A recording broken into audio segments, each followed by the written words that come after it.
मेरे घर का अभी भी बाहर से या अंदर से भी कहूँगा, जो होम टाउन वाला है, मुझे दोबारा जा कर के उसको सही कराना है। ऐसे शाम में देखें लहरता रहता दीवार पूरा, मतलब स्ट्रेट नहीं है बिल्कुल। लेकिन क्या है, आपने पुट्टी का पूरा पैसा शहर वाले रेट पे उसने लिया है कि 3 लाख रुपए पुट्टी कर लेंगे, आपने दे दिया, लेकिन शौर उनको आया ही नहीं है। जैसी करनी वैसी भरनी, वो भर दिया अपने हिसाब से। नहीं, पर उसमें एक बात देखना, भारत के राजमिस्त्रियों की जो भारत में 2 चीज नहीं हो पाया है, एक प्लम्बिंग, एक फ्लोरिंग। बाथरूम का स्लोप ये सही कर ही नहीं पाते। पर जहाँ पानी पूरे एक जगह जाकर के 1000 फ्लैट बन रहे हैं एक टावर, एक सोसाइटी में, सबके बाथरूम में एक बाथरूम ऐसा है घर में जिसमें कि पानी दूसरी तरफ जा रहा है, आपको वाइपर करना पड़ता है, आपको वाइप करना पड़ता है उसकी स्लोप। और प्लम्बिंग तो नोएडा में तो होता ही नहीं है। हम तो डरते हैं। बाबा ने एक उसका फॉर्मूला बताया था ना कि कहीं चेक करना हो तो आप जाइए, किसी वॉशरूम बन गया है अगर की स्लोप ठीक है कि नहीं, 4 कंचे से लुढ़का दीजिए। तो वो कंचे उस तरफ जाने चाहिए जिस तरफ निकासी है, पानी जाने की ड्रेन है। अगर उधर नहीं जा रहे हैं तो फिर काम ठीक नहीं हुआ। तो जैसे आपको चेक करना हो कि आपका राजमिस्त्री स्किल्ड है नहीं, और वो कह रहा है जी एकदम बढ़िया पानी सारा जाए। ऐसे ही चेक करते हैं। मैंने 2 तुड़वा चुका हूँ 2 बार अपने घर का।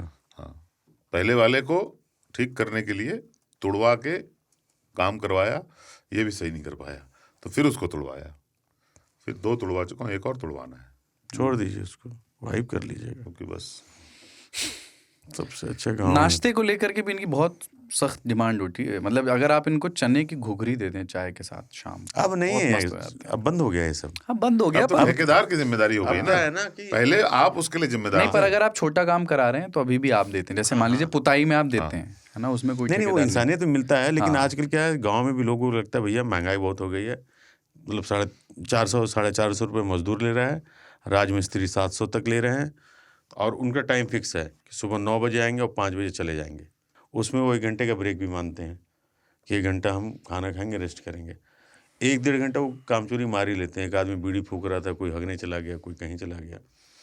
तो उसमें क्या है, अब लोगों का भी रहता है कि भैया ब्रेक कम से कम पहले करो, और जाते समय चाय एक ठो पिला दी, बस इतने हैं। खाना वो अपना लेके आते हैं। और अब मिस्त्री वहाँ पे जो हम कह रहे हैं ना, बनियान नहीं, घर का एक आदमी सिर्फ इसीलिए बैठा रहता है बॉस, उनको उंगली करने के लिए। चलो कितना देर बीड़ी पियोगे? हाँ, तुम पहले भी बीड़ी पी रहे थे। साले बीड़ी पीते रहो, का रे वो कहाँ गया? तो देख रहा काम कर रहे, बहुत स्लो है। लिए पैसा। आजकल तो कान में ईयरफोन्स लगा के कुछ काम करते हैं मोबाइल ने नौजवान, तो बर्बाद कर दिया। तो उनको तो बहुत ही सुनने को मिलता है। जब मैं उस युग का नहीं हूँ। अरे नहीं, अभी भी उनको मोबाइल वही गाना, वादा न तोड़ मेरी चढ़ती जवानी तड़पे रे, चल रहा हो। और उनका सबसे अच्छा है कि जो शाम में हिसाब होता है वो डेली का होता है, वो 3 दिन 5 दिन पे हिसाब नहीं होता शाम में। तो मान लीजिए बड़े भैया हैं या छोटे भाई, तुमको साले नहीं देंगे आज पैसा। देखें साले दिन भर बैठ के बीड़िए सुधरा था रे, क्या कर लिए? नहीं हमें आज नहीं, कर लिए। अच्छा अपना भी पैसा दिए, दूसरे दिन कोई आएगा भी नहीं कि टुन्नुआ बहुत, मतलब बड़े भाई सबको टुन्नू नाम है, यार टुन्नू भाई तो बहुत गरिया है, नहीं जाएंगे उनके। ये भी एक कला है गाँव में, पूरा नहीं देने का, ताकि फंसा रहेगा। और ये मैं सही बता रहा हूँ सर, मैं दे के फंसा हूँ। जब दूध दे जाता हूँ सब बोलते तुमको यहाँ लोग बेच के खा जाएंगे। मेरे घर का तार बेच देंगे, खा जाएंगे, बेच के खा जाएंगे तुमको। अच्छा, बेच देंगे नहीं, बेच करके खा जाएंगे, बना देंगे तुम्हारे टाइप से। साला तार घर का ऐसे घुमा करके कहीं बना, हम क्या इसको सीधा करो, एक पाइप गाड़ो, और प्रॉपर प्लास्टिक वाले ऐसे ऐसे पूरा हिसाब जैसा शहर में हम लोग देखते हैं वो करवाना है। बुलाए तो आया, संजय नाम है, सुनना संजय बेटा तुम भी, तुम्हारी असलियतें खोल रहे हैं हम यहाँ पे। तो संजैया को बुलाया गया कि हाँ करो काम, तो देखा होगा, बोला 10,000। वो ठीक है, तो पाइप गड़वाना मेरा काम है, गड़ गया, उसको तार सीधा करके पाइप में डाल कर ज़मीन में फड़वा दिया। ज़मीन फाड़ने वाला भी लेकर गड़गड़ गड़गड़ जो करते हैं, सीमेंट से भी लग गया, पाइप लग गया। मेरे पास टाइम कम था, मैं घर गया था, दिल्ली आ गया वापस। संजय फरार है।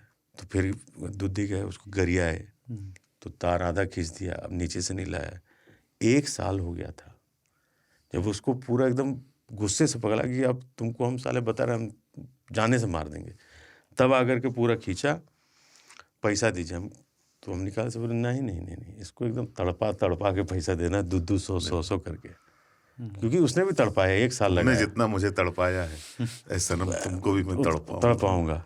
अरे मेरे कमरे में 32 स्विच है, हमको और अभी तक मेरा कमरा होम टाउन वाला सेटल मैंने नहीं किया है। 32 स्विच लगा हुआ, हमको कौन सा कहाँ जलेगा, इसमें लगा क्या है, तो छेदे क्या हुआ। जब घर बन रहा था जोश में, बड़े भैया है 3 तो तुम्हारा बाथरूम में बल्ब जलेगा, एक टब के ऊपर एक ऐसा, बहुत बढ़िया आइडिया है। इधर हम सोच रहे हैं खिड़की तरफ पूरा ऐसा लाइट लगेगा, छठो यहाँ खोद दो, ये भी हो गया, सब लग गया, ठीक है। तो घर बना तो आइडिया खूब देंगे। पूरा तुम्हारे दरवाजे से घुसने के साइड राइट हैंड साइड पे पूरा बोर्ड है जिसमें सारे स्विच लगे हैं, बहुत बढ़िया आइडिया है। एक हम सोच रहे हैं जहाँ तुम्हारा पलंग लगा है ना, सारा स्विच के कंट्रोल वहाँ पे भी होना चाहिए, नहीं उठना है, यहीं से बंद कर लो, बहुत बढ़िया आइडिया। सब लग गया है, घर सेट नहीं हुआ अभी लाइट वाइट, तो हम अपना कमरा देखते छेदा हो रखा है। कितने स्विच ये है? फ्यूचर प्रूफ है। 32 बत्ती चलाने के लिए 32 बत्ती चाहिए, ठीक है। अब मैं जाके देखता हूँ कि 32 को बंद कैसे करा है, तो संजैया को बुलाया गया। अच्छा एक और चीज़ है वहाँ पे कि जो वायरिंग आपका करके चला गया है वही जानता है कि उसको कौन सा तार ये कहाँ तो है। है। तो संजय मरा तो आपको उसके परिवार से ज़्यादा आप रो रहे होंगे। बिजली विभाग वाले नहीं जानते कि पोल जहाँ से पोल से तार जा रहे हैं वो किसके घर में जा रहे हैं, वो संजय जानता है। टेलीफोन वाले को तो नोबेल प्राइज देना चाहिए था। पहले के जो टेलीफोन वायर होते थे वो जानते थे। इस चक्कर में संजय को हर महीने पेंशन देना, संजय खाते मरा पीते तो रहना, आप- प्रोटीन वोटीन, जीवित रहना। कुछ हुआ प्रॉब्लम, सही कराओ, क्यों नहीं हो रहा है। संजय है ही नहीं, ननिहाल गया हुआ है। अच्छा फिर संजय ये किसी स्कूल का काम पकड़ा हुआ है वायरिंग का, तो कब सही होगा, संजय नहीं है तो अरे कोई तो करेगा। अरे वायरिंग वही किया है और वो जानता ना कौन सा तार कहाँ जुड़ा है। तो हम गए चेक करने, जब घर बन गया तो मान लीजिए पहला स्विच आपने जलाया कि घुसते के साथ दरवाजा वाला जले, वो बाहर का लाइट जल गया, दूसर का जला कहीं और का जल, क्या बे वही जल रहा है ना भैया, हमको जल नहीं रहा है, जिस तरीके से जलता वैसा जलेगा। पहला दबा ई वाला, दूसर का वो वाला, तीसर का ई वाला, चौथा ई वाला। तो गांव में इस सिस्टम ने बोला लिख दीजिए। इसीलिए एक पेन आया है परमानेंट मार्कर वाला, तो उससे उसमें लिखते हैं एफ फैन टी, हाँ ट्यूबलाइट। तो उसको सही कराने में 13 ही हो गया मेरा, अभी भी मेरे ख्याल से पूरी तरीके से वो सही नहीं है, और मेरा घर छेदा है।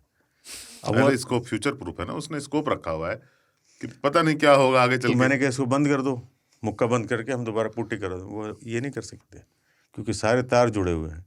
अब मान लो शॉर्ट सर्किट हो गया तो दोबारा तोड़ना पड़ेगा, तो उस हिसाब से वायरिंग अलग कराइए। फिर जब मेरा टॉयलेट बन रहा था तो बिहार शरीफ से एक बहुत एक्सपर्ट प्लम्बर वाले आए कि इनसे अच्छा कोई काम जानता नहीं, बिहार का और शरीफ, बिहार शरीफ से, और आए थे साहब। इतना पाइप अंदर खोदा है कि यहाँ से अगर हम खोदें, लगाए पाइप को सीधा कर दें तो मेरे ख्याल से अपने ऑफिस के गेट से लेकर के ईटीटी तक पहुँच जाएगा। जबकि बाथरूम मेरा 9x13 का है, बड़ा बाथरूम बनवाया है, और समझ लीजिए अंदर जो सेफ्टी टैंक बनता है वहाँ तक, तो पूरा पाइप को मकड़ा के जैसे जाले बना दिया है। पता नहीं क्या है, कौन सी खुशी में पाइप पे पाइप आओ चाहिए, 6 ठो 2 ठो 6 ठो 4 ठो, कहाँ पाइप घुस रहा है रे, मुझे लग रहा है। आलम यह है कि फ्लश कीजिए तो माल मलिदा ऊपर ही आ जा रहा है। इसका क्या करें हम यार, कहाँ लगा दिए पाइप, मेन जगह तो लगा नहीं। कहाँ है वो तो गया बिहार से। पाइप कहाँ है? तो दूसरे प्लम्बर को बुलाया, वो आया, देखा, बोला पूरा खोदना पड़ेगा, हमके साले पूरा घर कोड़ना पड़ जाएगा रे, कुछ सीधा जुगाड़ बढ़ाओ। तो उसने कहा एक है जुगाड़। हमके क्या? बोला इस पाइप को आप जाइए भूल। हमके चलो भूल गए। बोला यहाँ से खोद करके जो आगे वाला कमरा है उसमें हम जोड़ देंगे, वहाँ से वहाँ सीधा। जॉन करना कर दो यार।